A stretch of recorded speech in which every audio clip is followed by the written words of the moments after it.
First of all Pawan Kalyan తల నరకడం కంటే పవన్ కళ్యాణ్ కాలి గోటిని టచ్ చేయమని చెప్పాలి ఆయనకు. వీళ్ళకు మత అనేది చెడిపోయింది. ఇప్పుడు వీళ్ళ వంశంలో ఉన్నవాళ్ళు ఎవరున్నా కానీ అంతా హిందువులే. ఫస్ట్ నా బ్యాక్ ఏముందని చెప్పి చూసుకోవాలి. వాడు ఆ బ్యాక్ అనేది చూస్తే మనకు క్లియర్ అర్థమైపోతుంది.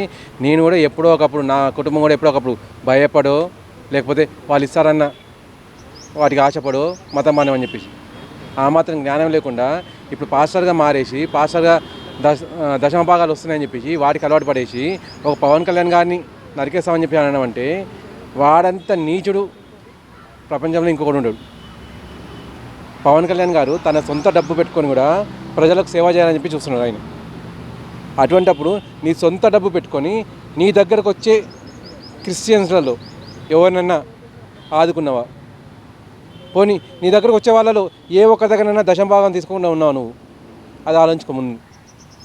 నీకు పవన్ కళ్యాణ్కి ఎంత తేడా ఉందని చెప్పి తెలుస్తుంది. పవన్ కళ్యాణ్ గారు సినిమాలో కోటాను కోట్లు సంపాదించరు. జస్ట్ ఇప్పుడు సేవ చేయాలని చెప్పేసి రాజకీయాల్లోకి వచ్చేసి ఇక్కడికి వచ్చాక తను సంపాదించిన డబ్బును ఖర్చు పెడుతున్నాడు. కేంద్రం నుంచి కానీ లేకపోతే చంద్రబాబు నాయుడు గారు ఇస్తారని చెప్పేసి లేకపోతే వాళ్ళు ఇవ్వలేదని చెప్పేసి ఎప్పుడు కూడా కంప్లీట్ చేయలేదు ఆయన ఒకటే మాట, నీకు అవసరం పడేది, నా దగ్గర డబ్బు ఉంది తీసుకో పని కానీ, ఈ బాధ అనేది తగ్గాలి. అది ఆయన మెంటాలిటీ. నీ మెంటాలిటీ ఏంటిది?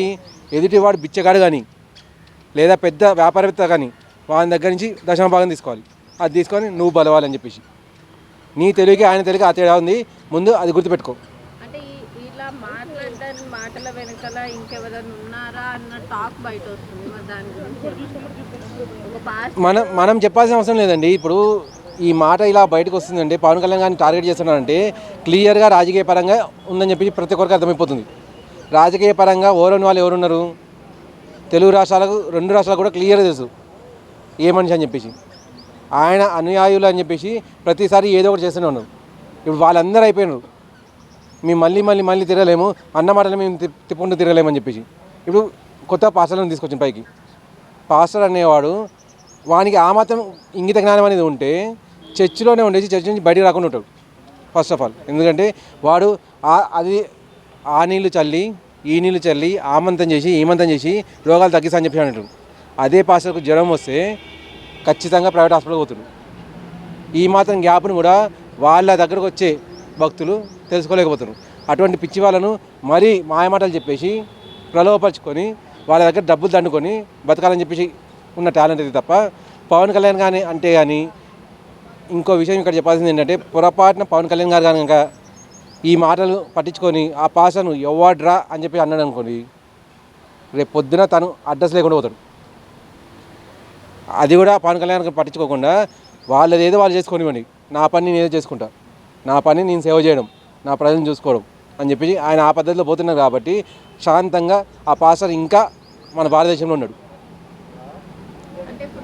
పాస్టర్ అట్లా అన్నందుకు వైసీపీ వాళ్ళు కానీ ఏ పార్టీ నాయకులు కానీ డిప్యూటీ సీఎంలో ఉన్న ఒక పర్సన్ని అట్లా అనడం అసలు ఎంతవరకు కరెక్ట్ అనుకోవచ్చు? డిప్యూటీ సీఎం అనేది పక్కన పెట్టేసేయండి. ఫస్ట్ ఆఫ్ ఆల్ ప్రజాసేవకుడు. తెలుగు రాష్ట్రాల్లో ఆయన చేసినంత సేవ ఇప్పటివరకు ఏ నాయకుడు చేయలేదు. ఒకప్పుడు మనం పేరు ఏ రాజకీయ పేరు తలుచుకోవాలంటే రాజశేఖర్ గారి పేరు ముందు వచ్చేది. అఫ్కోర్స్ రాజశేఖర్ గారు ఇటు చంద్రబాబు నాయుడు గారు ఇద్దరు సమూజ్యులుగా నడిచింది, కానీ కొద్దిగా ముందనే రాజశేఖర్ గారి పేరు వచ్చేది. ఆ రాజశేఖర్ గారి పేరు అనేది ఎప్పుడైతే జగన్ పేరు అటాచ్ అయిందో ఆయన పేరు వెనక్కి పడిపోయింది. ఆయన ఎన్ని సేవలు చేసినా కూడా అది మొత్తం దోచుకున్నారు. కోటాను కోట్లు దోచుకొని భారతదేశాన్ని వెనుకంజ వేసేలా చేశారని చెప్పేసి ఇప్పుడు ఇదంతా జరిగిన దానికి చూస్తే ఇప్పటిదాకా తన సొంత డబ్బు పెట్టుకొని ప్రజలకు సేవ చేసింది కేవలం పవన్ కళ్యాణ్ గారు మాత్రమే. అలా చేసే ఆయన్ని ఏమనాలి, ఏం చేయాలి అనే ఆలోచన అనేది లేకుండా ఎవరైనా సరే తన దగ్గరకు వచ్చే వాళ్ళకి ఒకటే మాట చెప్తున్నాను అన్నట్టు, మీరు పవన్ కళ్యాణ్ని టార్గెట్ చేయండి, పవన్ కళ్యాణ్ టార్గెట్ చేయండి, ఏదైనా చెప్పండి, ఎలానైనా చెప్పండి, మన పార్టీ అనేది పైకి రావాలి. ఆ మాట పట్టుకొని మాత్రం తిరుగుతున్నారు. కానీ వీళ్ళు అనే దాంట్లో విచక్షణ అనేది అస్సలు లేదు. మరి ఇప్పుడు ఇది ఇట్లా ఉంటే కేసీఆర్ ఏమో ప్రజలకు ఇప్పుడు గ్యాస్ సిలిండర్లో ఏదో ఇష్యూ అయిందని చెప్పి దాని గురించి ఇప్పుడు ప్రశ్నిస్తున్నాడు ఆయన. మరి ఇన్ని రోజులు ఎక్కడ పోయినాడు ఆయన? యాక్చువల్ థింగ్ ఏంటంటే మనకు గ్యాస్ సిలిండర్ గురించి వరి అవ్వాల్సిన అవసరం లేదు. ప్రపంచ దేశాలన్నీ బన్ను కోసం బాధపడుతున్నాయి, తినడానికి బన్ను దొరకలేదని చెప్పేసి. ఎప్పుడైతే వార్ స్టార్ట్ అయిందో అప్పటి నుంచే వాళ్ళ కష్టాలు స్టార్ట్ అయినాయి. మనం మొన్నటిదాకా ఐపీఎల్ మ్యాచ్ చూసుకొని కూర్చున్నాం. ఐపీఎల్ మ్యాచ్లో ఇండియా గెలుస్తుందా లేదా, అమ్మో న్యూజిలాండ్ ఇంతకుముందు చేసినట్టు ఏమైనా చేస్తుందా, ఈ ఆలోచన అంటే ఏవి లేవు మనకు. బయటికి వెళ్తే పెట్రోల్ దొరుకుతుందా లేదా అనే ఆలోచన లేదు, బయటికి పోతే మన జీతం మనకు వస్తుందా లేదా అని చెప్పే ఆలోచన లేదు. ఎందుకంటే సాఫీగా సాగిపోతుంది అది. మన మోడీ గారు అనేది మినిమం 1 నెల స్టాక్ పెట్టారు అన్నట్టు. అటు ఆయిల్స్ కానివ్వండి, లిక్విడ్స్ కానివ్వండి, ఈ గ్యాస్ అనేటివి కానీ, పెట్రోలియం ప్రొడక్ట్స్ అనేటివి ఏవి కూడా. ఇరాన్ అనేది మనకు అసలు సమస్య కానే కాదు. మనం ఎప్పుడో రష్యా పంచన చేయడం, రష్యా కూడా క్లియర్గా చెప్పేసింది యుద్ధం స్టార్ట్ అయినప్పుడే, అంతకంటే కూడా తక్కువ రేటుకు నేను ఇవ్వడానికి సిద్ధం. మోదీ గారు చెప్పారంటే ఫ్రీగా కూడా ఇవ్వడానికి సిద్ధం అనే మాట కూడా వచ్చింది ఆయన దగ్గర. అంటే ఆయన క్లియర్గా చెప్పింది ఏంటంటే మోదీ గారి ప్రభావం ఏ రకంగా ఉందని చెప్పి ప్రపంచ దేశాలు. వీళ్ళకి అదేమీ తెలియదు అన్నట్టు. వీళ్ళకి తెలిసింది ఒకటే, వాళ్ళ నాయకుడు ఏదైతే చెప్తాడో దాన్ని ఫాలో అవుతుంటాడు గుడ్డిగా. అంటే పొద్దున ఉన్న దాన్ని రాత్రి అని చెప్పమంటే వాళ్ళు రాత్రి అని చెప్పే రకం అన్నట్టు, రాత్రి ఉన్న దాన్ని పొద్దున చెప్పమంటే పొద్దున అని చెప్పే రకమే. వాళ్ళకు చూపు దృష్టి కూడా ఉండదు అన్నట్టు. వాళ్ళ నాయకుడు ఏం చెప్తే ఆయన నిన్ననో మొన్న ఆయన మీటింగ్ పెట్టేసి చంద్రబాబు నాయుడు గురించి ఒక 4 మాటలు చెప్పారు. ఆ 4 మాటలు కూడా ఆయన రిపీటెడ్ అని చెప్పి సాయంత్రం వరకు అదే చెప్పుకొని పోతున్నాడు. ఆయన దగ్గర చెప్పడానికి మాటలు అనేవి లేవు, ఆయనకు అందించే వాళ్ళు కూడా సరిగా లేరు అన్నట్టు. ఆ 11 అని చెప్పి నా 11 మందిని చూసేసి నేను భయపడుతున్నాను అని చెప్పేసి అంటే 11 మంది సరిగా నీకే రిపోర్ట్ ఇచ్చేవాళ్ళు లేరు. ఇంకా భయపడడానికి ఎక్కడుంది అక్కడ. కేతిరెడ్డి కూడా అదే కోవకు చెందినవాడు అన్నట్టు. వీళ్ళెవరికి కూడా మైండ్ అనేది సరిగా పనిచేయదు. వీళ్ళకి కావాల్సింది ఒకటే, నేను ఇప్పుడే ఎట్లా బూస్ట్ కావాలి. నేను బూస్ట్ కావడానికంటే అయితే పవన్ కళ్యాణ్ లేకపోతే చంద్రబాబు నాయుడు వీళ్ళని టార్గెట్ చేయాలి. వీళ్ళని టార్గెట్ చేస్తే కానీ నేను బూస్ట్ కాలేను. గ్యాస్ సిలిండర్ కొరత అనేది మన దగ్గర ఏం లేదండి. గ్యాస్ సిలిండర్ నెలకు కావాల్సిన స్టాక్ ఉంది. కాకపోతే కాంగ్రెస్ ప్రభుత్వం అటు తమిళనాడులో కానీ ఇటు తెలంగాణలోని కాంగ్రెస్ ప్రభుత్వం ఉంది, వాళ్ళు కావాలని చేస్తున్న కుట్ర అంతే ఇది. క్లియర్ గ్యాస్ సిలిండర్ ఇప్పుడు మోదీ మీద అనడానికి ఏమీ లేదు, యోగి మీద అనడానికి ఏం లేదు, సనాతన ధర్మాన్ని కించపరచడానికి ఏం లేదు. వాళ్ళకి టాపిక్లు అనేవి ఏది దొరుకుతలేదు. ఇప్పుడు ఉన్నది ఒక వారు, ఈ వారిలో వచ్చింది. మనకు కావాల్సింది ఏంటిది? గ్యాస్ సిలిండర్ ఇద్దాం. పెట్రోల్ అంటే పెట్రోల్ ఆల్రెడీ ప్రతి బండి పోస్తూనే ఉన్నారు.